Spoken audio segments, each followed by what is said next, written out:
for coming here today and for supporting Miss Universe Philippines. I know a lot of your viewers are curious or asking a lot of questions why we are supporting ARTE. Ano ba ang ARTE?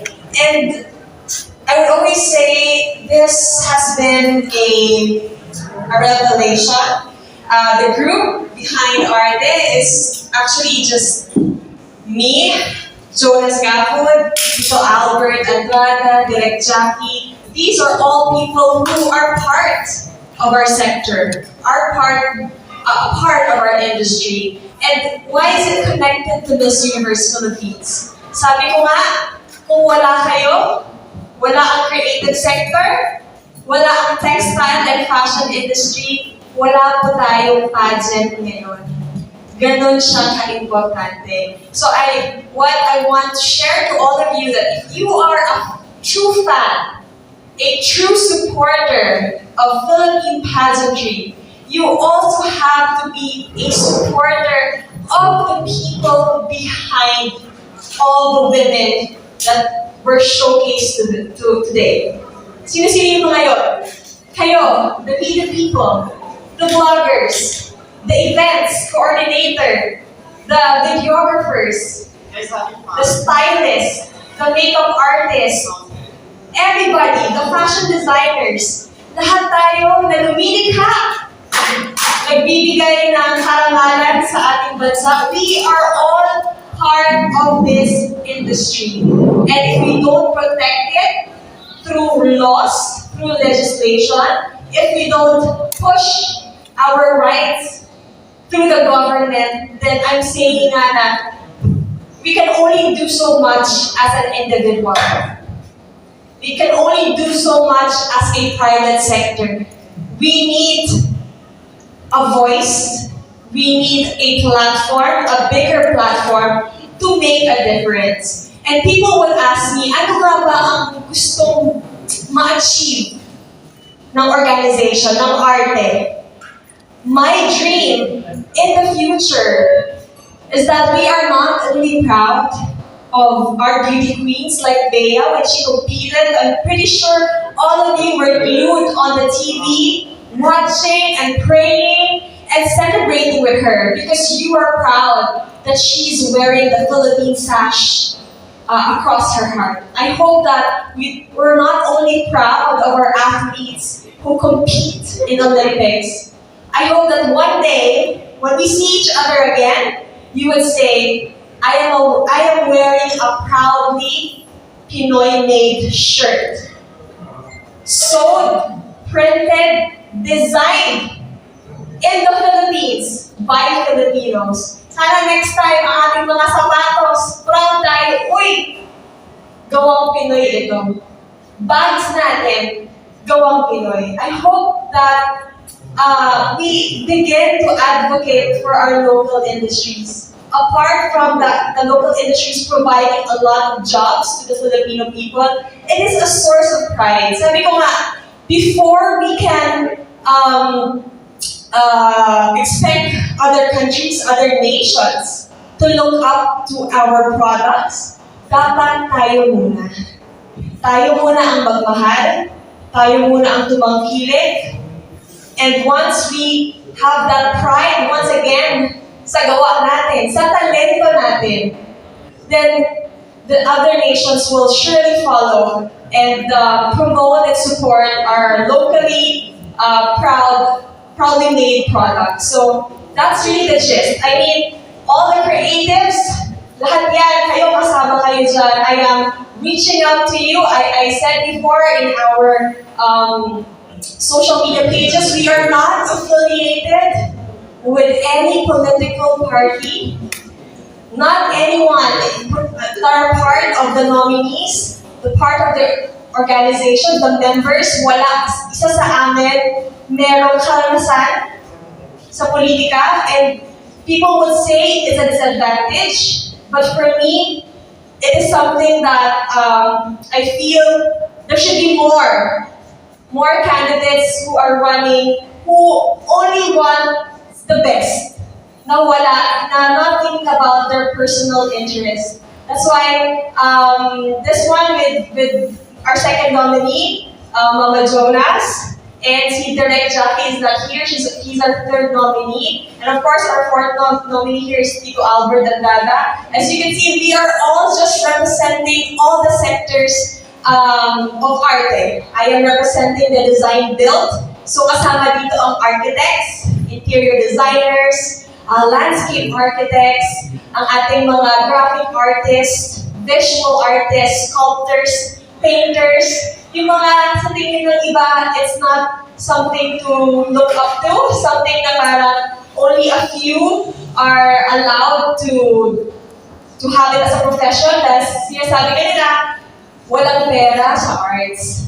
So gusto natin baguhin yun. And for Mama Jonas, he's representing the creative sector at karamihan na behind the pageant industry. Ni-represent ni Mama J. So nandiyan ang ating the events, the models, the makeup artists, the stylists, the hairstylists, the salons, lahat yan part ng ating industriya. Of course, our third nominee si Direct Jackie, he's representing the textile and fashion. And ever since naman in this Universe Philippines, we want to champion our indigenous textiles, our our local fashion designers. Sabi ko nga, hihintayin pa ba natin na mga ibang bansa yung ating mga talented designers at doon sila maging kilala, bago namin sila kumbaga, para na sa supportahan. As you can see, a lot of our Filipino designers who are well-known right now were able to push for their passion when they were outside of the country. Sana next time nasa Pilipinas na sila at dito sila naging sikat. Dito nila nagamit yung talento nila. And that's why this platform that was given to us, we said na maybe it's time. We've been championing a lot of advocacies for women, for those in the marginalized sectors. But to be honest, the people who we are working with, kayo yun. Sinong lumalaban para sa inyo? Wala pa. And we hope that that you will allow ARTE and me as a voice to be your voice in Congress. And I want my last message is that when you vote for a party list, you don't vote because you know the person who is the nominee, or sikat nito, or mayaman nito, or natulungan kayo nito in one way or another. You vote for it because you know you are voting for yourself. As I said, kanina with the girls, the only people who will help you is you. And I am here to make that possible. So, lahat tayo mga arte, but ang arte ay hindi lamang something that's pampaganda lang ng lipunan. We all have a contribution to our economy, to our nation. And I hope that this time, mabigyan din tayo ng tamang pagpapahalaga. At ito na nga kung bakit namin ginawa itong party list, which is ARTE. And I hope that this coming elections, madaling tandaan ng ating numero. I love you. 143, ARTE party list. So thank you very much.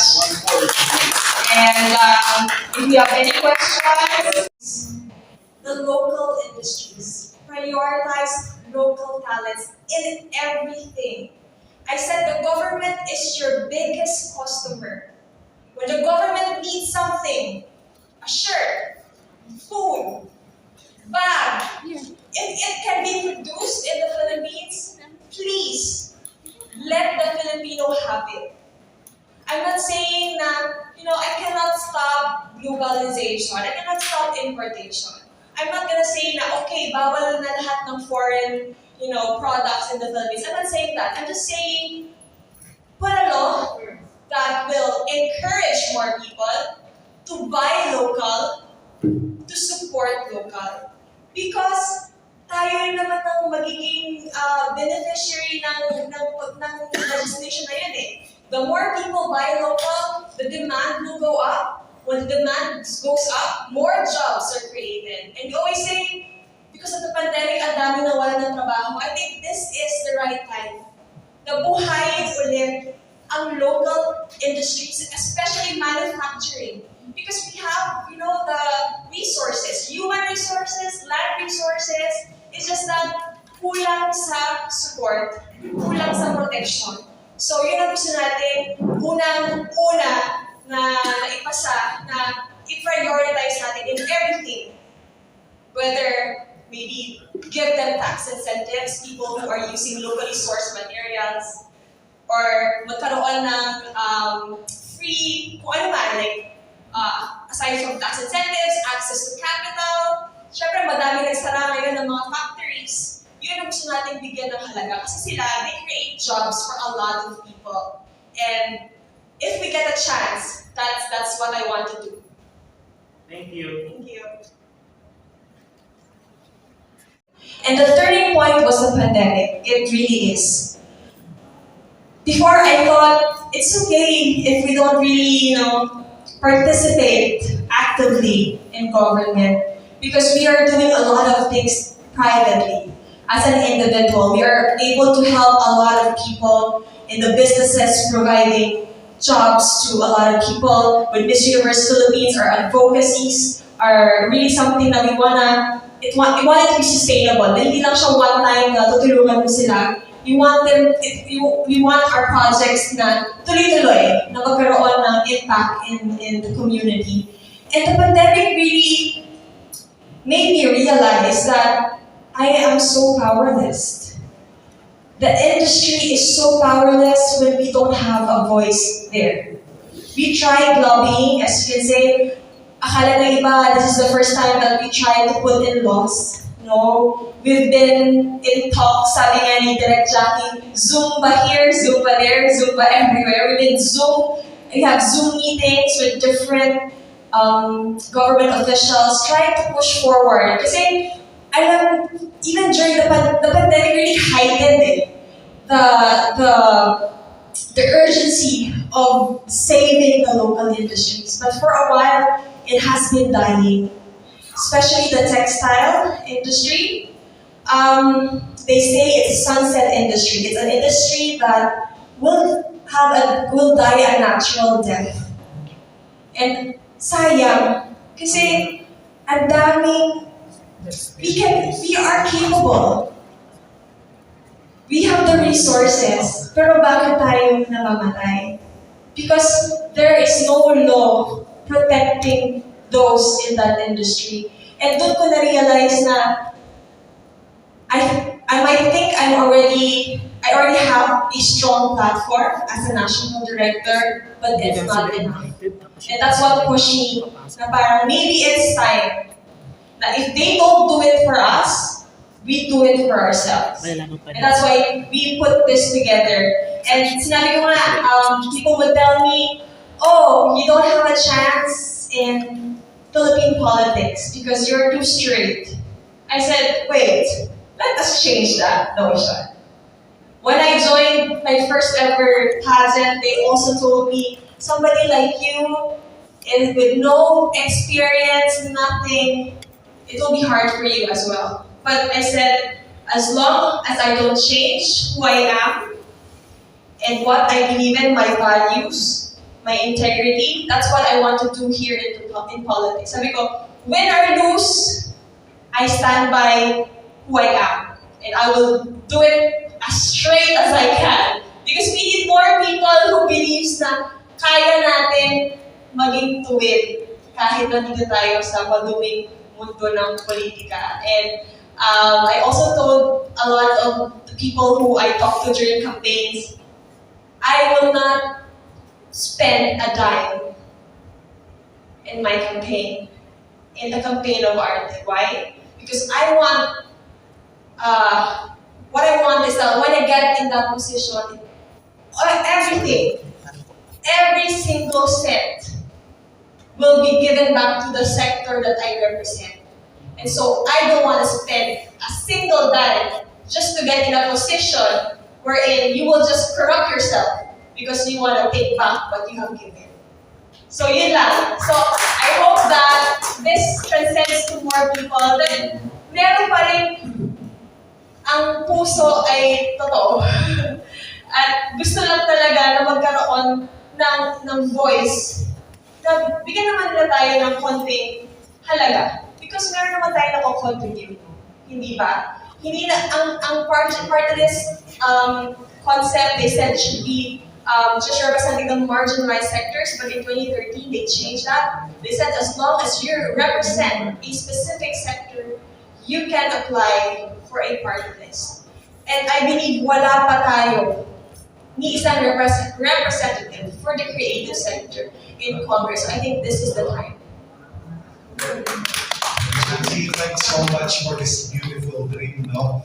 Pero ang nakikita ko dito, aside sa malaking tulong sa mga laborers natin, including sa far-flung places, like yung mga humahagi ng tela, ng textile, very good thing about this dream, yung establish yung cultural identity among Filipino children, di ba? Yung at a very young age, makita nila na nagsusuot ng t-shirt na Filipino yung design, yung bag, yung shoes. So, kasama ko sa hikamin niyo, itong bagay na po. Yes, of course. I think it all starts with bringing back the pride of being a Filipino. And nakakalungkot, I'm not sure if you know, our Barong Tagalogs, ang mga Husi, na we are very, very proud to say na kapag Filipiniana team, yun ang suot natin. But do you know that most of it are not even produced here in the Philippines? That we import those textiles at ginagawa nating barong, ginagawa nating Filipiniana. And nawawala yung pride kasi it's part of our culture, but because walang support, it became unsustainable for many communities to continue to produce these textiles. Talagang mamamatay. And it's part of our history. Diba? It's part of who we are. And I hope huwag natin hintayin na talagang wala na dito at all. And that's what we're championing also when we have our national costume show. We want to showcase, proudly Filipino-made garments. Yes, Adam. Celso. Okay. Kung sakaling manalo ang party list, would you keep or give up your position as national director?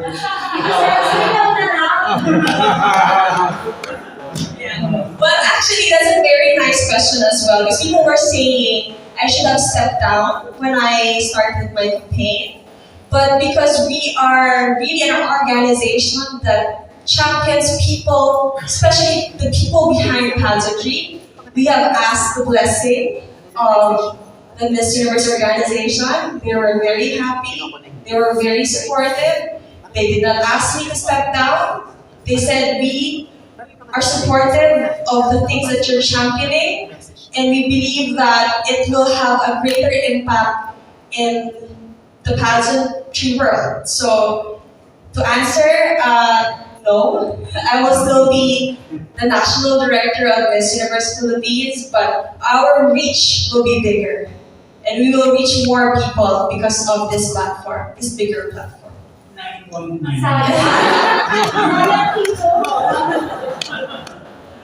Hi, Shamcey. For the last question. So based on everything what you said, what message can you give to all the fans who still did not reconcile the idea of politics mixing with pageant? Yeah, we're actually divided over. Yes. I am really sad, and I know it takes time for us to really understand the power that you can provide to people when you are in a position.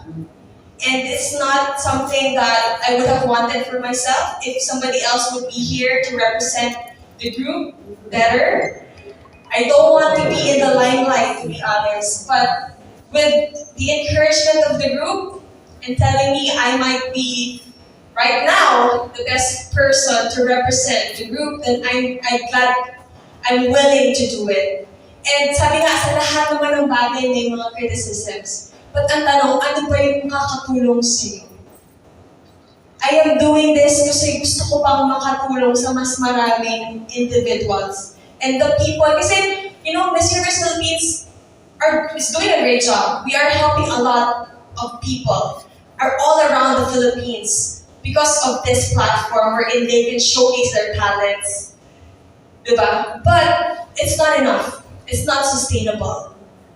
You need to have proper legislation. And kailangan malaman natin na ako din, it took me a while for me to realize the power of each one.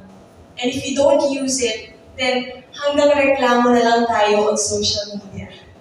So kung ayaw mo naman, kung pagod ka na magreklamo, bakit hindi ka umaasenso, bakit ang katulad mo, parati pa rin ni-discourage, ni-discriminate in the society, then maybe, mali yung platform kung saan ka nagreklamo.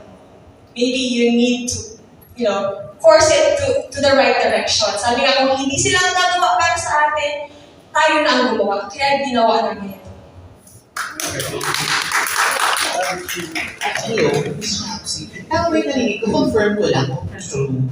Tama ba napalit tayo ng mga pageant media, pageant vloggers? So, may benefit din dito sa ARTE parties. Yes, that's why what I wanted before was that we will make a group for different creative sectors. Magkakaroon tayo ng membership. And then you will have your own, you will elect your own chapter presidents. Kasi you know why? Because I said, tell me how I can help. Tell me what I can do. Because I'm not running as an individual. I am running as a representative of the sector. So, ang tatanungin ko ngayon, ano ba ang kailangan ninyo? Saan ba nagkukulang ang government? Ano ba yung dapat nating gawin to ensure that you are protected, that you are prioritized, and that you have fair opportunities to push for your profession. So, sabi ko nga, I am only your messenger. You tell me, and I will do my best to tell it in government. Ganun lang. So, we want talaga magkakaroon tayo ng different groups for some makeup artists or fashion designers, and you have to have like a legitimate group, a membership basis, and of course, if we have programs, livelihood programs, training programs, then we can have, we can push for, if and when I get this. Magkakaroon na tayo ng 4 Ps sa mga pageant. Anyway, may pageant pa sa Congratulations. So, a few minutes ago, you said that you're not leaving the national director seat now, so magiging representative of ARTE. So, what can you apply being a national director as or to representative? Ano yung pwede mong ma-apply, like an attitude or work ethics? Well, of course, we are trained, to ever since, not just in pageantry, I have trained myself to do my best in everything, to not go into something parang hilaw. I always get myself into something whenever I decided na papasok ako. And gusto ko talaga na mapakita na may mga hardworking government officials pa din. I'm gonna take every minute that I'm there to good use. I hope and pray that the Lord will grant me a healthy body because I'm pretty sure that when I'm there, I will make the best out of it. And I'm gonna make sure that I'll be the most hardworking person there. And sabi ko nga, the good thing that I'm the one representing the group because I know you guys. I know what, parang, I'm also part of that sector. Diba? It's easier for me to relate to you because we are all in the creative sector. And I'm not bad-mouthing other party lists, but many of them don't even know what they're representing and who they are representing. Is it a legitimate group? believe that we are a legitimate group and people may discourage us saying, no, ang mga arte, di naman kailangan tulungan. We should change that because all of us are equal individuals here in the country should be given equal opportunities to voice out our needs and our wants. Hindi lang everybody dapat gumitin mo yung healthy mind mo para ma-perform yung Yes, correct. On the light side, yung manalo ka, dapat magkaroon ng first ever Mr. and Miss Congress of the Philippines. Para ma-apply mo yung experiences mo as Gilipin and actually